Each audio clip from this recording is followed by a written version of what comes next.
រៀងរឿងពិតទឹកចិត្តទាហានអង្គអាចក្លាហានការពារទឹកដីរស់តាមព្រំដែនពិតមិនស្រួលអ្វីតស៊ូរាល់ថ្ងៃដើម្បីមាតុភូមិឆ្ងាយផ្ទាំងសំបែងឃ្លាតប្រពន្ធកូនឆ្ងាយបងឆ្ងាយប្អូនក្នុងចិត្តពិតសែនក្រៀមក្រំតែត្រូវបដិញ្ញាឲ្យតែជាតិបានសុខខំការពារមាតុភូមិឧត្តមយកជាតិជាធំមិនស្ដាយជីវិតដៃអោបកំភ្លើងក្រោកឈរឡើងដោយចិត្តងំងត់សត្រូវមានល្បិចពុតបុត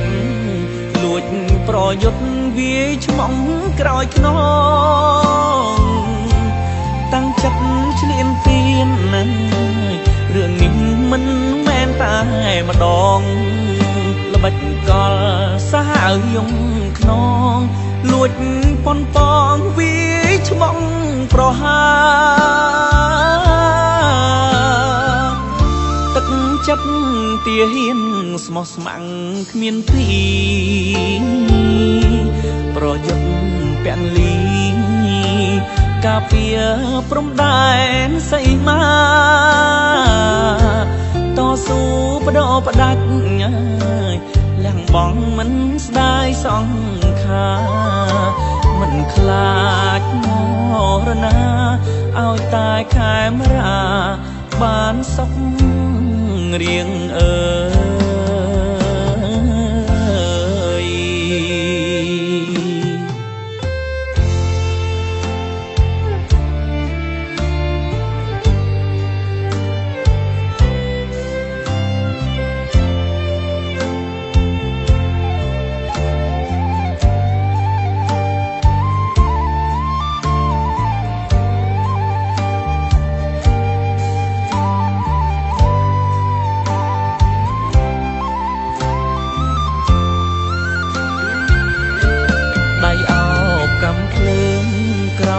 ឈរឡើងដោយចិត្ត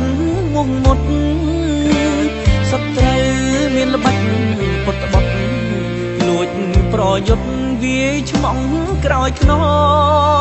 ងតាំងចិត្តឆ្លៀនទៀនណារឿងនេះមិនមែនតែម្ដងល្បិចកលសាហាវយំខ្នងលួចប៉ុនប៉ងវាយឆ្មងប្រហាទឹកចិត្តទាហានស្មោះស្ម័គ្រគ្មានព្រី